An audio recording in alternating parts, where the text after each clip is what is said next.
Hi everyone! I just wanted to do a video all about AQA psychology and why you should take it, why you shouldn't, should you take it, what it's about, what is psychology about, because like when I was in year 11, I knew I wanted to take psychology from year 10, but I had no idea what it actually includes.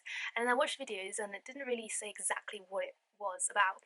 So I decided to make a video explaining exactly what it includes. So all the chapters, very quickly, a brief one, because if you don't know what's in it, then how do you know you want to learn it, right? So the first thing I have to say is that there is a ton of content. Like your brain is going to, yeah, no, I don't want to scare you guys. I can't say that, but like there is a lot of content, and although like I did maths and further maths, psychology, economics, and I can say that although I did the best in psychology, by the end of A level, well, last a few weeks ago, I was honestly dreading it so much because there's so much content.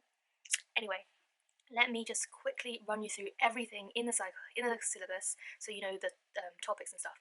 So there are around, I think, is it 20 chapters? I might be wrong, but yeah, basically each big chapter has around 10 sub chapters. And so for AS, you have around 6 chapters, and the first one is social influence. So social influence is all about conformity, obedience, and social change. So conformity is about how people's behavior affects your behavior and how your behavior affects other people's behavior, which is really interesting. This chapter is actually my favorite chapter. And yeah, so, and obedience is, you know what obedient is like. Why are people obedient? Why did people listen to Hitler? Why did so many people listen to Hitler? Why? You've got the answer there. And social change is, why does a small group of people affect a large group of people, and why does a large group of people affect a small group of people? What's the process? How is it like why? So if you want to learn that, that's chapter 1 of AS, and that's, yeah, it's my favorite chapter. Chapter 2, you have memory. Memory actually taught me a lot of things. It actually taught me how to revise, like, because you have like short-term memory and long-term memory, and how do things go into your short-term memory, how do things go into your long-term memory. There is like procedural memory, episodic memory. I should know this because I should be taking A level in 2 months, but actually I'm not. But yeah, there are different types of long-term memory, and basically when you procedural, episodic, semantic, procedural, semantic, and yeah, there are different types of memory, and basically, um, I realised one revision tip from the A level memory that I learned is that when you want to remember things, associate feelings with it. So that's exactly what I did, and it helped me so much to remember stuff. But I will make a completely different video on like how to revise effectively and how to get A star in psychology. And chapter 3 is attachment. Attachment is all about like I said I dreaded psychology, but now talking about it, I'm really excited about it. Like, yeah. Anyway, attachment is all about, childhood attachment, like your attachment to your parents. How do people form attachments? Well, like in this chapter, there are a lot of studies and like animal studies. Like, why is it that, I think, was it ducks or geese? I think it was geese. Like, why is it that geese follow follow the first human or animal they see um when they're born? Like they just follow them wherever they go, and it's really interesting. It's really funny. I mean, like, yeah, I like this study. I mean, yeah, I can't say too much, but yeah, how does like how do orphans don't have that attachment? So what's the consequence of not having an attachment with your mom or dad? And that's if you're interested in, that is what psychology is about. And we have chapter 4, which is approaches in psychology. Actually, approaches in psychology is also included in the full A level. So if you revise this in AS, then you don't have to revise it in A level, which is actually really convenient. But approaches is more like a theory about psychology. Like, how did psychology start? Psychology was actually philosophy at the start, and how did it branch out? And then there are different like types of approaches in psychology. Like, you have psychologists who only focus on biology, you have psychologists that only focus on behavior, you have psychology who focuses on what happens in the mind, and some people and other psychologists disagree and say that you can only study what you see, like behavior you see, and not what's in the mind because you can't see it. So this is like, yeah, it's more about psychology in general and not really specific interesting content like memory and stuff. And I would say it's easier to learn because it's more boring. Yeah. So that is that. And what else? Chapter 5. Chapter 5 is also actually interesting. Like, all these chapters are interesting, but I'll go to the boring stuff at the end. So do not click out of this video, and please give a like and smash the like button. I said it twice, but like, it will mean so much to me because I am a baby YouTuber, and yeah. And also subscribe. Right now I have 1 subscriber, and I am so grateful for you. If you're watching, because I hope you are, my 1 subscriber. You are the best. It means a lot. Yeah. Anyway, so psychopathology. Yeah. So basically, this is all about 3 main mental illnesses. We have phobia, depression, and OCD. And phobia, they teach you all about the behavioral, yeah, behaviorals. Yeah, sorry. They all teach you about the behavioral aspects of phobia, like your behavior, and they use different approaches. So the behaviorist approach, but I can't go into too much because guys might not understand, but it's about phobias, OCD, and depression. And it's like, how does phobia, how does depression, how does OCD come about, and what you can do to treat it. So that is psychopathology in a nutshell. And then finally, chapter 6, you have research methods. Everyone either hates or likes it, hates or loves it. I don't know. But yeah, it's all about some maths. Not a lot of maths. There is hardly any maths. If you get a 5 in GCSE maths, you can do psychology, or like 4, you can still do it. But basically it's about sampling, random sampling, systematic sampling, correlations. AS research methods is really simple, like different types of experiments. We have lab experiments, we have natural experiments, observations. We have observations where the person you're observing doesn't see you, and you have it where they know you're watching them. So that is that. AS is really easy, but A2 is a bit harder.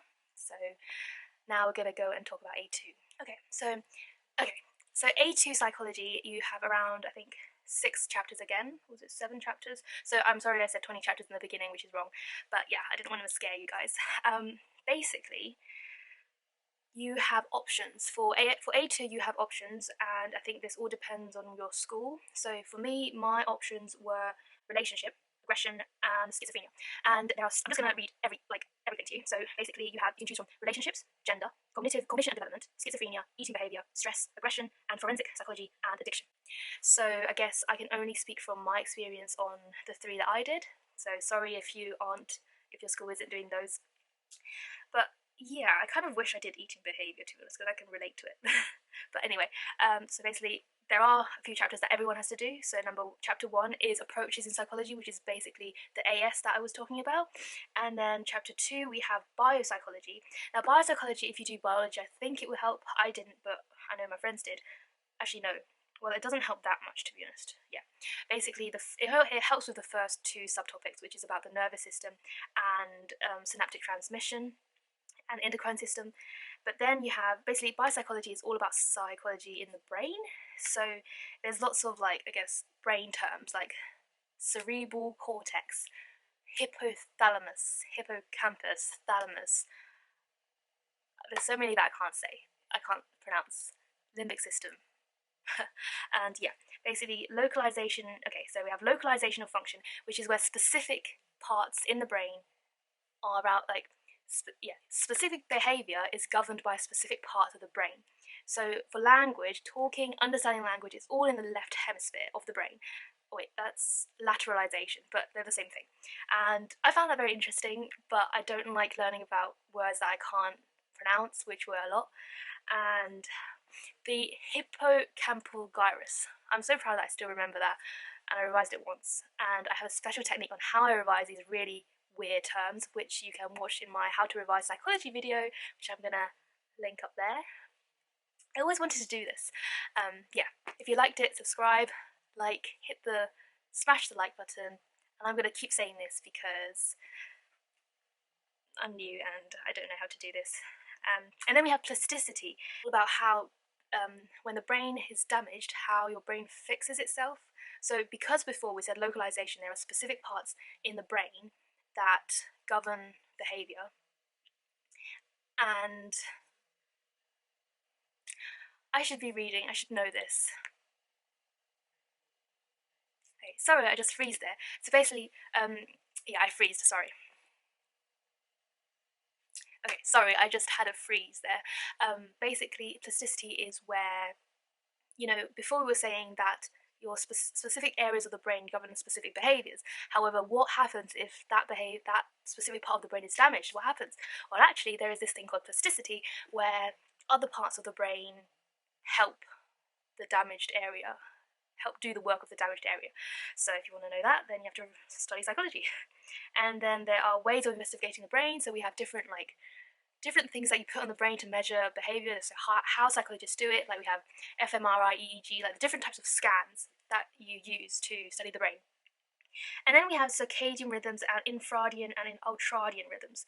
Now they sound scary. Basically, it's just about different cycles. You have the sleep cycle, the menstrual cycle, the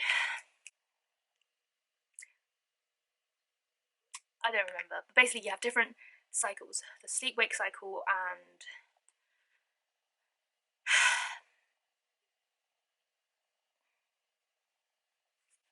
oh yeah, seasonal affective disorder, SAD. So basically, when the season affects your mood and stuff.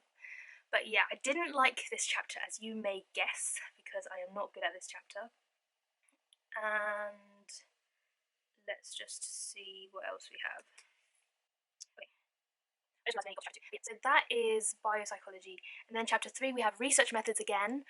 There is a lot of research methods, but research methods are so important. You have to basically revise it throughout the year if you want to remember it and do it well. And it's in all 3 papers. You have 3 papers in psychology, and it's in all 3. So you have to really suck it. And if you don't like it, you have to just revise it. And research methods more is about different statistical tests. So there's no hard maths. It's just addition and subtraction, and it's really simple. It's just a lot of remembering boring stuff, basically. Issues and debates is chapter 4, which is also a very, very, very important topic because it will help you so much in writing essays. And it's all about basically nature, nurture, free will, determinism, and then you have to link these different topics to the studies that you learned before, like memory and stuff.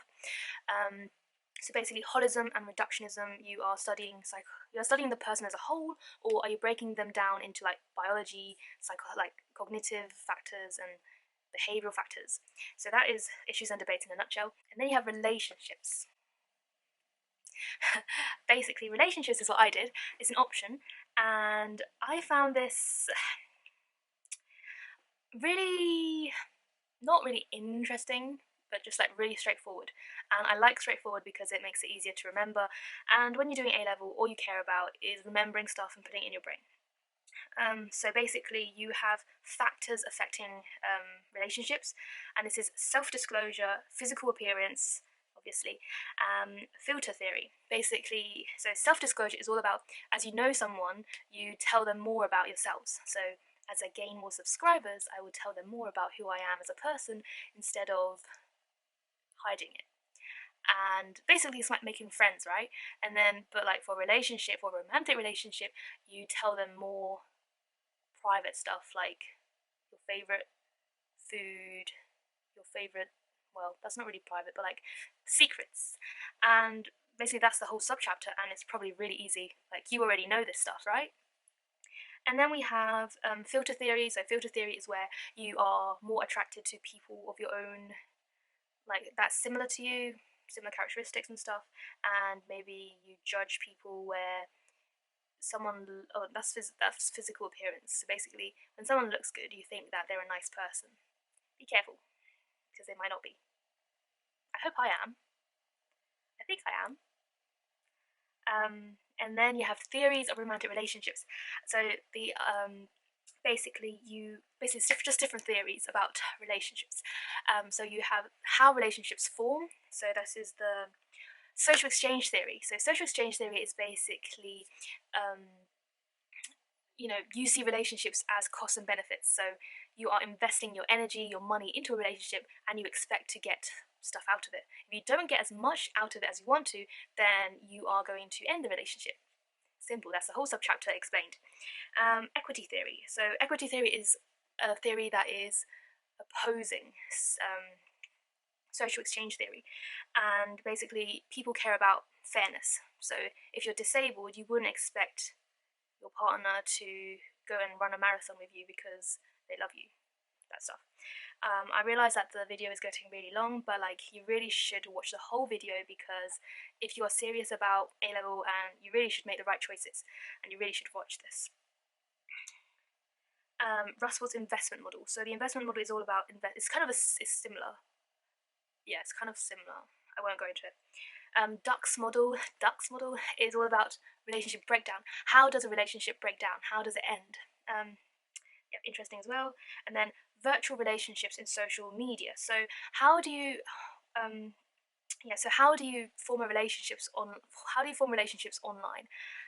Yeah, how can I form a relationship with you guys via a camera? I don't know.